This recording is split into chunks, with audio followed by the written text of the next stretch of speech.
bet. Never rule out a raise. It's quite tough because... Oh, because he would have... Because the turn card's so good for Stevie, right, he's likely to have... Wow! Here we go. Well, exactly what we were just saying. Because the turn card is a card that Stevie was likely to continue on. If Jason had a strong hand, he'd most likely would bet the turn card, right? Yeah, but that's been a trend that's been shifting as well, because you don't want to have a super weak range at any point of the hand, because people are just so good that they notice that. Right. So he still does have big hands in this range. You're quite right. These guys always have a balanced range. Top players. They will have some hand in there. Maybe not exactly balanced, but at least a little bit. Well, this is a fascinating bet. But because he's repping so thin, does Stevie think, well, Jason's such a good player, is he really going to rep this thin and not have it? Yeah. And he calls. Wow. He jams. He just rips it. Wow. That's also an option. Wow. The 10 of hearts in his hand. He just rips it over the top of Jason. Incredible. It's like maybe he rivered some weird two pair or a set and he can't call with that, so I just rip it in there. Wow. Well, look at this flop. This looks like it could be trouble for Bryn. He has flopped an open-ended straight draw. Jake a set. 10-5-6 rainbow board. Yeah, this is... I can see this going in. Yeah, well, Bryn has bet. Jake with a couple of options here, right? Check call or check raise. He has a couple of options, but middle set is like the most fun hand to raise with. Guess you can still set overset someone, and it's not top set. Top set is just too good to start raising usually. Right, yeah, of course. Top set is hard for your opponent to have something to continue with when you check raise. You can see here, if you did check raise, Bryn would certainly continue in some way. Yeah.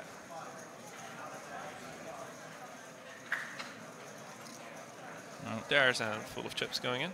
Is a raise. Question for Bryn now. Well, quite a big raise as well. Up to 1.2 million. Yeah. What does Bryn do now? He has two options. I don't think he's going to fold this. So it's either jam or call. And jamming makes the most sense in my opinion. You don't have any showdown equity, you have a lot of normal equity. Is it a bit annoying? I was saying 7-8, you do block perhaps some of the hands Jake would check For sure. Well, he has gone all in, and That's Jake, I'm sure, will snap. And so it is Bryn at risk here of finishing in 5th place. He has 7-8 against the set of Jake. We'll need a 4 or 9, and of course, also avoid the board pairing. Well, the turn is the ace of clubs. Well, at least he's drawing live going through it. 4 or 9, or Bryn will be the next man out. And wow, the second time today we've seen quads. Oh man, GG. To eliminate a player, and it is Bryn Kenny, who leaves in 5th place, collecting 340,000 euros for his efforts. Well, here we have Stevie raising the button up with pocket sixes. Jason's ripped 30 big blinds in with threes. Well, this is going to be a real close spot for Stevie. It's 25K Surely expects short. Jason to 6 million. 3-bet smaller with his nutted pairs, right? So this is I mean, right at the knife the thing edge. with these guys, I think, is that it's all very much he thinks that I think that he thinks. So I think he's also maybe capable of doing this with his bigger hands. They talk very much about being balanced, I guess, don't they? And I guess hand. I mean, 6 is such a strong hand. Four-handed, yeah. Based on some of the decisions he's been making, I think he's going to call. Yeah, I'm with you. I think he's going to. It's 30 bigs.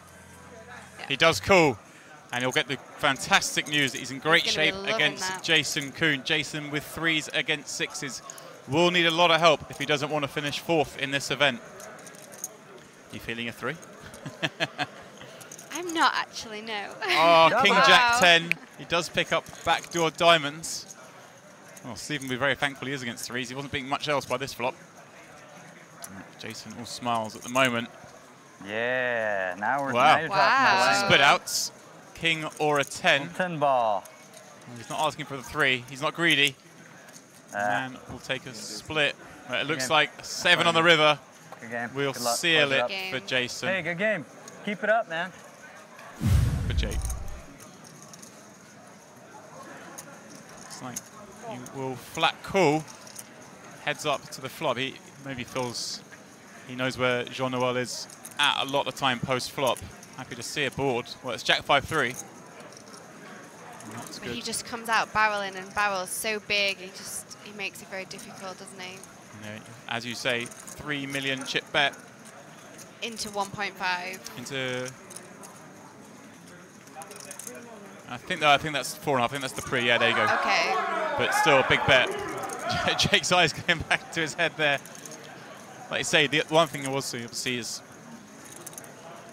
if you are flatting with 10s, this is a pretty safe flop. He's not going to think a jack's a bad card too often, right? No. I mean, yeah. Against Jean-Noël, he may He's feel this just is a going good to flop. he's just going to put everybody. He doesn't shut down very much. And I think I've not seen him shut down till the river in any instance either. No. He tends to. So he knows he's calling at least 2 bets here, and there's obviously going to be a lot of turn cards that are bad for him. But And as you say, if he were to call the second barrel, well, he is calling.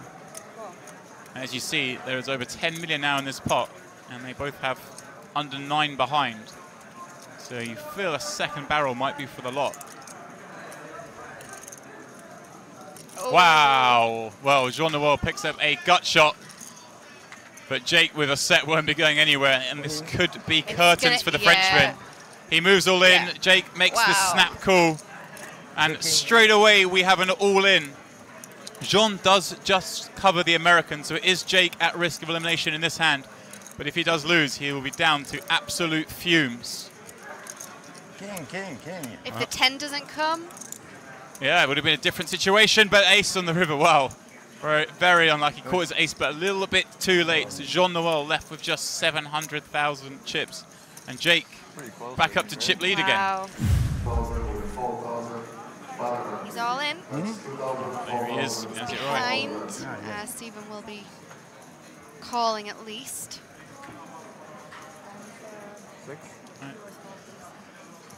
You're quite right. Yeah. Jake just ahead, Yeah. couple of million ahead. I think he's one of those players that I think people just don't realise how long he's been playing, and he's just really had some amazing results. He's a bit of a sicko, to be honest. Well, I say it looks like Steve won't be folding King 10. May just flat here. No, he does want to isolate. Get Jake out of the pot. Well, Jake has Jack 9 suited. Look at hand. He may still not fold.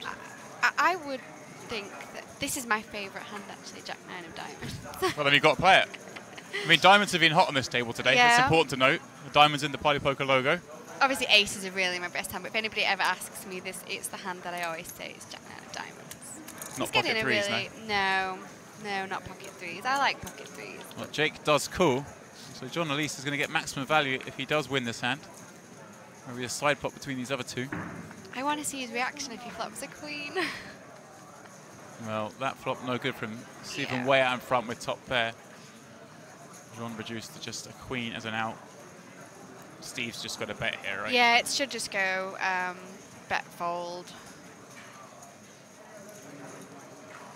Jake not even with a backdoor flush draw. No.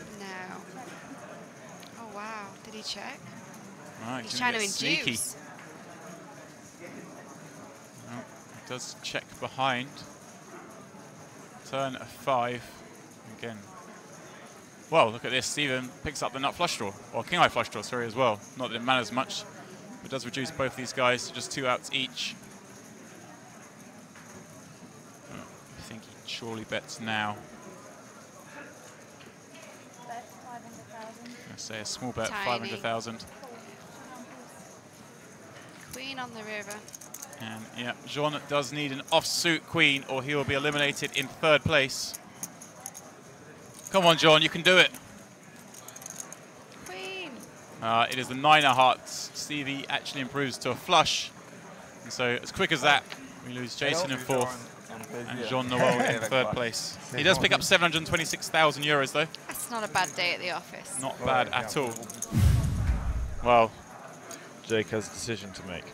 If he calls, it will be all over. It's the old Scotty call. win. It's over, baby. He can call here and win the tournament, but as Mitch quite rightly points out, the bluffs that Stevie does check raise on the turn include a lot of flush draws. Although saying that his non-bluffs have a 3, it'll be a chop pot. So what bluffs are we looking at here that he beats? Like a hand like, I mean, there aren't many, are there? Like what hands check call? Especially when he has the ace of spades in his hand. Or that. Well, he's going to throw a time chip in, but like, yeah, because he doesn't make this play with 6-7 because there's no way he gets the turn with a hand like 6-7, right? So you're looking at what, just a random 4 or 2 he turns into a bluff? Maybe a 5 he turns into a bluff? We know this jam isn't obviously 2-pair. It's straight or better or bluff. Yeah, just aren't many bluffs that haven't improved. So it is a tough spot for Jake. Stevie, if you're ever going to play with Stevie, study this guy. What does he look like now? Does he look like he's bluffing?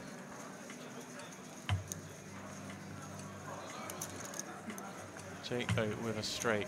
I mean, you can't expect Stevie to be just going crazy here with this. Oh, he's going to call, I think.